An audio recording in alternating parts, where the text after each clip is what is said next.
I'm going to go over right now how to turn a drawing into something inspired by the artist Romero Britto, who hopefully we will have looked at in art class because his art is so much fun. So I think you would love to Britterize an artwork. So one thing that you're going to need to do is make a drawing of your choice. So this popsicle, for instance, is on Art Hub if you would like to learn how to do it, or just anything really. But this one is pretty simple. It could be one that we've seen sort of inspired by Romero Britto, like a heart or a cup of tea.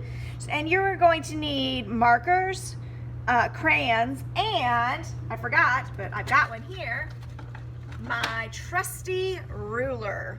So the first thing I'm going to do is, you might have trouble seeing my popsicle. I should have made it a little darker. Whoops. So what you're going to do though, hopefully you can see it well enough, is on my popsicle, I am going to divide it into 3 sections. So anywhere, I'm going to lay my ruler down because you always want to have nice straight lines, and free-handed lines never look as good. Use a ruler. I'm going to divide it into 3 sections. It could be anywhere. There's one section, I'm trying to draw a little darker for you. And how about one more line like this? So I only made 2 lines, but I made 3 sections. And now what I'm going to do is, in each one of those sections that I've just created, I'm going to make a different pattern or something. So what you're going to do is you're going to make patterns with markers. I'm going to trace the edges, not with a Sharpie, but with a colored marker.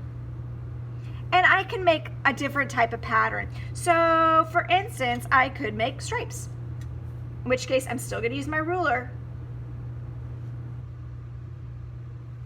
I could use the stencils and make like star stencils, but nice and tidy, just like how Romero Britto had it. This project should take you 2 art classes. If you're going really fast, maybe you should think, am I going too fast? Am I doing something wrong? When you're not using a marker, pop it back in. Got it.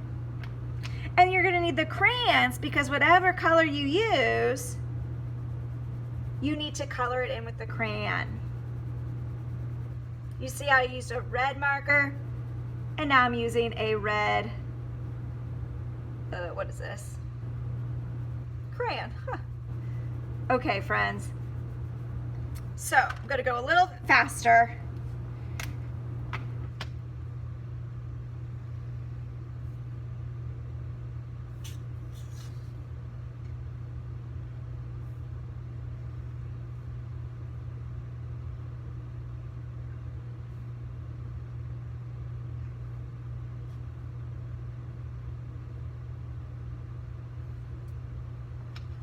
And then I'd put a pattern on that, maybe like, okay.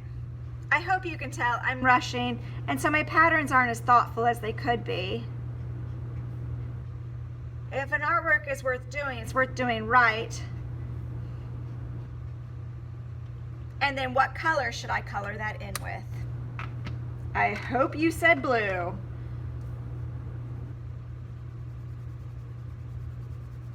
Okay, I'm going to skip that part. One thing you might want to do is for little things like the inside the eyes, you might want to just do a marker.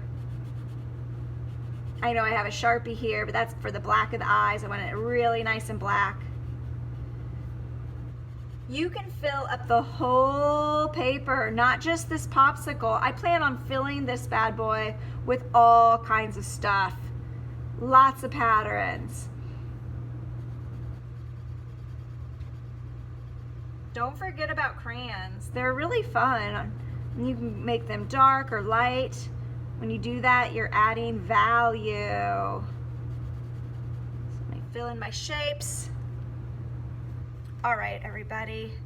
Let me just do a couple more tracing so you can see what I've got going on here, because I don't even know if you can see my popsicle.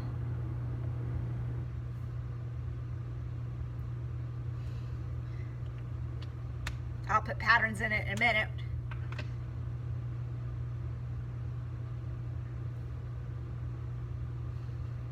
Can't forget the chocolate drip. And yellow always seems to be overlooked.